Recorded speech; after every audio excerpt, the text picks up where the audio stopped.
Hello, this is Bing Crosby. This is Ann Wilson of Heart. Alice Cooper here. Yes, that Alice. I'm Miley Cyrus. This is Aurelio Voltaire, and you're listening to The Sounds of Halloween. Podcast. It's called a podcast. Hi, I'm Ken Kessler, and welcome to the Sounds of Christmas podcast. If you're new to this podcast, I want to start by saying thanks for joining us. If you're not new, welcome back. Either way, I'm glad you're here. Now, to avoid any confusion, I want to start off by saying there won't be any music played here. This is a place for conversation. I'll talk about Christmas music and some related topics, sometimes by myself and sometimes with guests. If you're looking for music, just go to soundsofchristmas.com and click on the tree or the player on the front page or on the Listen Now page. We play the best variety of Christmas music all year long. Well, except in October, when we play the best variety of Halloween music. This is the 6th episode of the second Sounds of Christmas podcast countdown. Through the end of the month, I'll be reposting previous episodes, the top 10 most listened to and most downloaded. So yes, it's a rerun.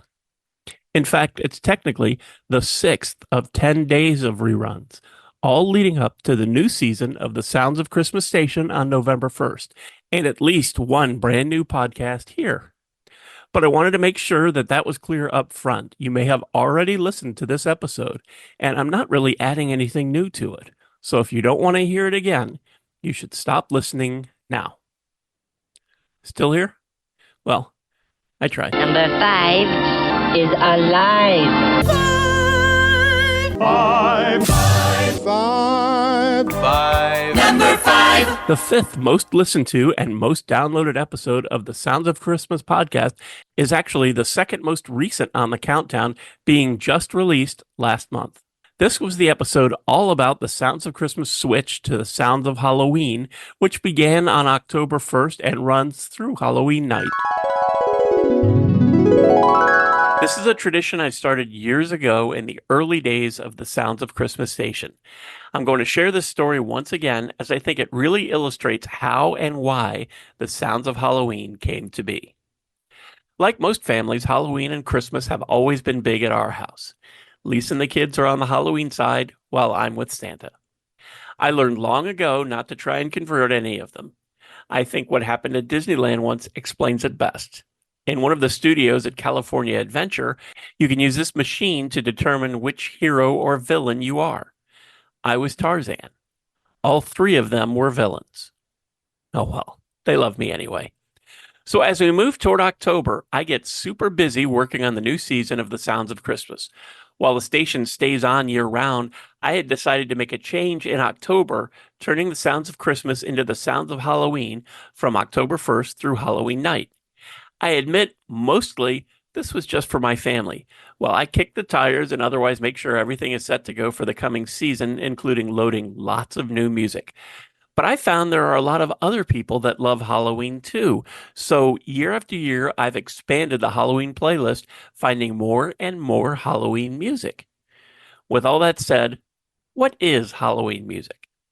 Some of it's pretty obvious. Monster Mash, Purple People Eater, Ghostbusters, songs about things you associate with Halloween. Ghosts, monsters, werewolves, vampires, and witches. Some are scary stories, and some are about candy or trick-or-treating. I also include songs from scary movies and TV shows. Some of those are pretty creepy, and some are funny. Many are in between. While there are some kids' songs like The Count from Sesame Street, a few of the songs do have bad language, and some of the themes of some songs are straight out of horror movies, and those probably aren't for little kids. I only say that so you'll know that for the month of October, parental guidance is suggested. And like the Sounds of Christmas, I add new stuff to the Sounds of Halloween every year, like Charlie Crockett's version of Ghost Riders in the Sky from this summer's movie Twisters, as well as a track or two from the deluxe version of Duran Duran's album Dance Macabre, which originally came out last year.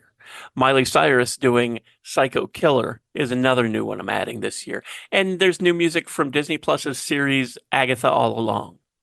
On the Sounds of Christmas, I play many versions of many songs, so you won't just hear Bing Crosby's version of White Christmas. You'll hear lots of different singers and bands, old and new, offering their takes on that classic. And I do the same thing with the Halloween music. For example, I have over a dozen versions of Don't Fear the Reaper and almost 3 dozen different takes on I Put a Spell on You, though I may not get to all of them this year, as I try to separate songs and artists so you don't hear the same songs and same voices over and over. During the Sounds of Halloween, you will hear from many of your favorite Christmas music singers and bands, including Bing Crosby, Elvis Presley, Frank Sinatra, Mannheim Steamroller, and even Bruce Springsteen. There are songs about killer tomatoes, black magic women, and haunted houses. There are also songs about alien invasions, invisible men, and over a dozen versions of Monster Mash. And I play lots of Disney songs from movie villains and from spooky shows on Disney+. I also have at least half a dozen songs from Mystery Science Theater 3000. As a further example, and to give you a better idea of what I mean by Halloween music, here are a dozen songs I randomly shuffled from the Sounds of Halloween library as I started working on this episode. Fifth Harmony, I'm in Love with a Monster. Joe Wallace, Leopard Man. Seaway, Brain in a Jar. Jeff Bridges and the Rusty Pistols, Riders in the Sky, a cowboy legend. Van Halen, Runnin' with the Devil. The Monotones, The Legend of Sleepy Hollow. L.A. Guns, Cry Little Sister. Alice Cooper, Welcome to My Nightmare. Billy Cobb, Halloween. Rosemary Clooney, That Old Black Magic. Justin Hayward, Forever Autumn. And Harry Belafonte, Reincarnation. You probably recognize some of those songs, but are either unfamiliar with the artist I mentioned or just didn't realize they recorded a version of it as well as a popular one. For example, I have a bunch of versions of Cry Little Sister, including the original by Gerald McCann from the movie The Lost Boys, and I play all of those, but the one that shuffled out this time around was from L.A. Guns. Hope that all makes sense. One thing that is different this year is that the Sounds of Halloween will run until 6 a.m. Eastern on November 1st. That way, the west coast of the U.S. and even Hawaii will get a chance to finish celebrating Halloween before the new season of the Sounds of Christmas begins.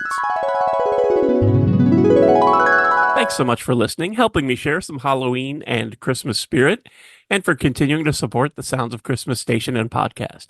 I already told you how to listen to the station, and you're listening to the podcast now, so my work here is just about done. All of our episodes are available on the Sounds of Christmas website. Just click the podcast tab. And we also have a Linktree page where you can find most, if not all, of the sites that stream the Sounds of Christmas podcast. So you can scroll down, find your favorite, click on over, and subscribe, and you'll never miss another episode. If you have comments or suggestions on this episode, previous episodes, or the Sounds of Christmas station, feel free to reach out to me on social media or through the website. If you're listening to this episode on your phone, you can also click the Send Us a Text Message link and connect that way. Thanks again. And may you always believe in Santa Claus.